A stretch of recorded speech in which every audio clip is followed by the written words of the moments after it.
नमस्कार, आप देख रहे हैं गुजरात तक का कोरोना स्पेशल बुलेटिन और आपके साथ मैं हूं सौम्या। अहमदाबाद हॉस्पिटल और नर्सिंग एसोसिएशन ने आरोग्य सचिव जयंती रवि को पत्र लिखा। पत्र लिखकर डॉक्टर्स और नर्सिंग एसोसिएशन ने पूछा है कि आखिर गुजरात में कोरोना की टेस्टिंग क्यों कम हो रही है, लाइन ऑफ ट्रीटमेंट किस हिसाब से की जा रही है। कई हॉस्पिटल्स, प्राइवेट हॉस्पिटल्स जिसमें कोविड-19 की ट्रीटमेंट हो रही है, वहाँ पे ये टेस्ट हम जब भेजते हैं तो एक एडमिनिस्ट्रेटिव प्रक्रिया बढ़ा दी गई है, जिसमें हमें 16 सिविल से अप्रूवल लेनी पड़ती है और अप्रूवल के बाद हमें लैब को इन्फॉर्म करना होता है और वो आके सैंपल कलेक्ट कर जाते हैं। इसमें यह हो रहा है कि जो टेस्ट 2 घंटे में या 3 घंटे में आना चाहिए, उसकी जगह वो टेस्ट करीबन 1 दिन से 3 दिन लग रहे हैं। 3 प्रकार की मुश्किल इसमें ज़्यादा बढ़ जाती है। एक तो जो पेशेंट्स सिमिलर इलनेस वाले होते हैं, जिनकी ट्रीटमेंट लाइन ऑफ ट्रीटमेंट अलग हो सकती है, तो वो उसका हमें कोई सॉल्यूशन मिलता नहीं है और उनका भी ट्रीटमेंट डिले हो जाता है। दूसरा, इमरजेंसी ट्रीटमेंट जो मिलनी चाहिए, जिसमें लाइन ऑफ ट्रीटमेंट अलग होती है, तो उसके बारे में भी हमें मालूम नहीं पड़ता जब तक RT-PCR टेस्ट ना हो। और तीसरा, रिलेटिव्स अगर पॉजिटिव आता है तो उनको आइसोलेट करना पड़ता है और अगर नेगेटिव आता है तो वो कंपैरेटिवली उनको इतने सारे रिस्ट्रिक्शन नहीं होते हैं। बट रिपोर्ट नहीं आता है तब तक वो बाहर घूम रहे होते हैं और वो सुपर स्प्रेडर्स हो सकते हैं। तो रिपोर्ट आ जाए तो उसके लिए भी हम कुछ कर सकते हैं। गुजरात में धमन वेंटिलेटर के बाद अब मास्क का मुद्दा गरमाया है। मास्क के मुद्दे पर राजनीति हो रही है और बीजेपी और कांग्रेस आमने सामने है। અહીંયા તો જ્યારે વાળ જ ચીબડા કરે એવી સ્થિતિ હોય અને સરકાર પોતે જ 49 રૂપિયામાં ખરીદેલો માસ્ક આ ગુજરાતની જનતાને 65 રૂપિયામાં વેચી રહી હોય અને 15 રૂપિયા નફો કરવાની માનસિકતા હોય તો એવા લોકો સામે પણ કાર્યવાહી કરવી પડે। 2 महीने के लॉकडाउन के बाद आज से विमान सेवाएं शुरू हुई, जिसमें कुछ फ्लाइट तो कैंसिल भी हुई।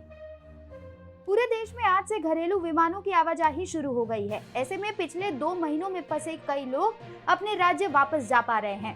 इसके सिवाय आज ईद होने की वजह से कई लोग अपनों से मिलने भी जा रहे हैं। हालांकि कई यात्रियों को एयरपोर्ट पहुंचने के बाद मालूम चल रहा है कि उनकी फ्लाइट कैंसिल हो गई है। अहमदाबाद का क्या हाल है, देखिए सहयोगी गोपी घांकर की रिपोर्ट। आप देख सकते हैं यहाँ पे सुबह से ही आज पहली फ़्लाइट यहाँ से निकल रही है। आप देख सकते हैं कि जो पैसेंजर है वो यहाँ पे पहुँचे हुए हैं, उनको अपने मोबाइल में आरोग्य सेतु ऐप रखना ज़रूरी है। साथ ही उनका यहाँ पे थर्मल स्कैनिंग भी किया जा रहा है। सबसे पहले उनको आरोग्य सेतु ऐप दिखाना रहेगा। साथ ही जैसे ही वो एयरपोर्ट पे आते हैं तो यहाँ पे डिसइंफेक्शन दवाई रखी गई है जो उनके लगेज पे छिड़की जाती है। उनके सामान पे इस तरीके से दवाई को छिड़कने के बाद ही उनको एयरपोर्ट के अंदर प्रवेश दिया जाता है। आरोग्य सेतु ऐप दिखाना रहता है। साथ ही थर्मल स्कैनिंग के बाद उनकी टिकट और उनका ID कार्ड उसे स्कैन किया जाता है। आप देख सकते हैं जो लोग यहाँ पे पहुँच रहे हैं, हाथों में ग्लोव्स है, मुंह पे मास्क है और हर तरीके की जो प्रिकॉशंस है वो उन्होंने लिए हुए हैं। आप देख सकते हैं कि खास करके जहाँ पे CISF रहती है वहाँ पे एक ग्लास विंडो रखा गया है और उसी ग्लास विंडो में कैमरा भी रखा गया है।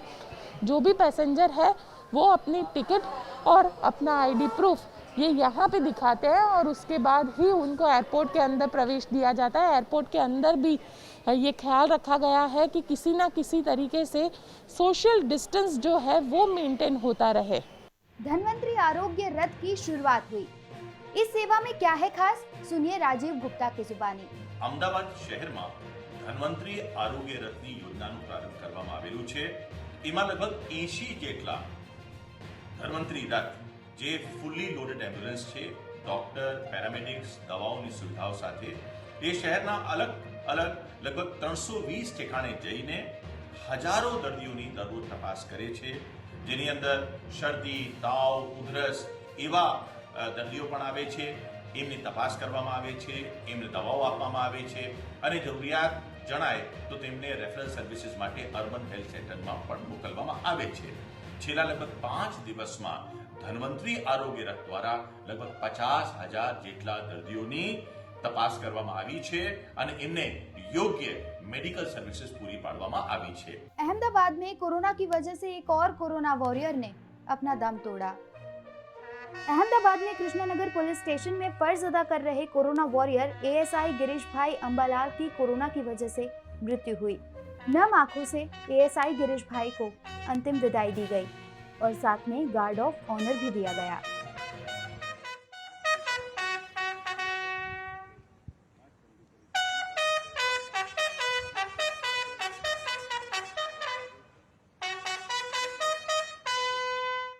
केंद्रीय मंत्री सदानंद गौड़ा ने तोड़ा लॉकडाउन का नियम। कर्नाटक सरकार के कानून को तोड़कर भारत सरकार के मंत्री सदानंद गौड़ा घर चले गए। आम आदमी कानून तोड़ता है तो पुलिस डंडा मारती है, उठक बैठक करवाती है और एफआईआर भी होती है, लेकिन इनके खिलाफ कोई एक्शन नहीं लिए गए।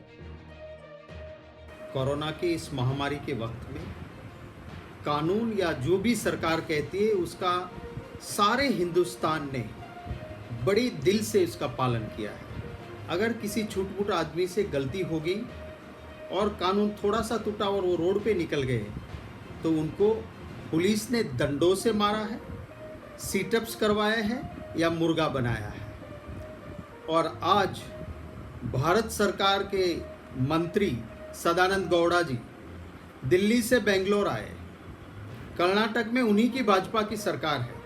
उन्होंने कानून बनाया कि अगर दिल्ली बम्बई जैसी जगह से कोई भी आता है तो एयरपोर्ट से सीधा 7 दिन उसको क्वारंटीन सेंटर में जाना पड़ेगा। ये कानून सबके लिए है। और मैंने पूरा वो कर्नाटक गवर्नमेंट का दिया हुआ गाइडलाइन से वो पढ़ ली। उसमें कोई छूटछाट सेंट्रल मंत्री के लिए या किसी डिपार्टमेंट के मंत्री के लिए नहीं था। वो गए अपने घर, कानून तोड़ा, उसने अपनी सरकार का कानून तोड़ा, केंद्रीय मंत्री होते हुए कानून तोड़ा। पुलिस तो उनको डंडा नहीं मार सकती है। पर मैं प्रधानमंत्री जी से विनती करता हूँ कि देश में आप एक बार ये ट्रेंड सेट कीजिए कि जो कानून बनाता है उसे तो कानून कतई नहीं तोड़ना चाहिए। जूनागढ़ में कोरोना ग्रस्त मरीजों को आज अस्पताल से मिली छुट्टी। एक युवा ने अस्पताल के बाहर निकलते समय अस्पताल के सभी लोगों का आभार मानते हुए दंडवत किया और भगवान का शुक्रिया माना।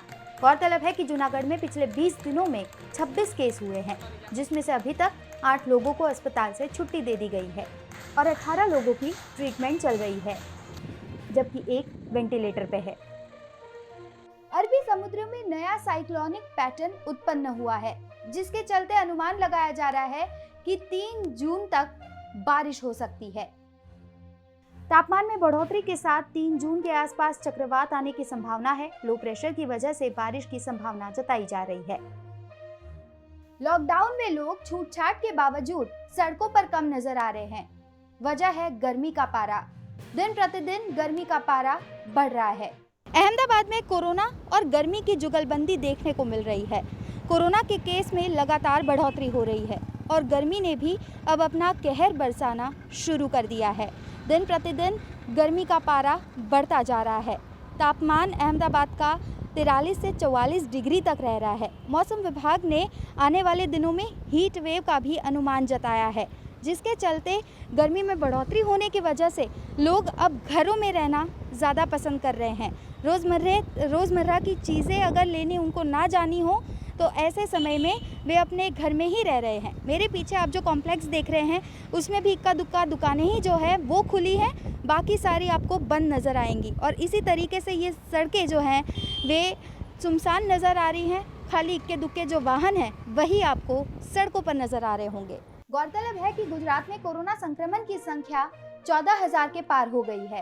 अहमदाबाद जो हॉटस्पॉट में है, अहमदाबाद में ये संख्या 10,000 के पार पहुंच गई है। रिकवर की बात की जाए तो अब तक 6,200 से भी ज़्यादा लोगों ने कोरोना को मात दे दी है।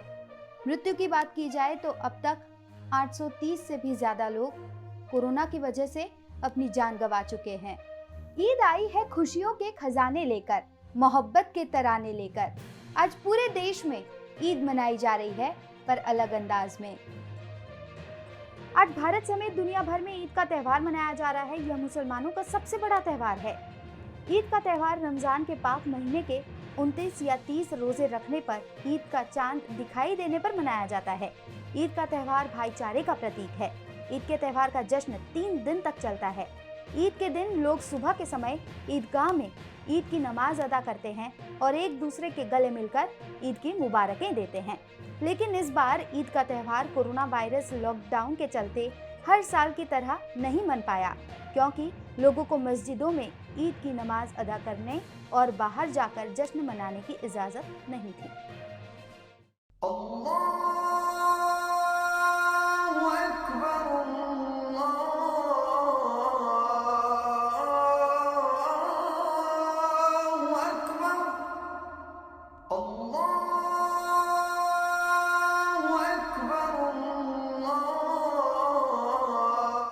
तो कोरोना स्पेशल बुलेटिन में अभी बस इतना ही।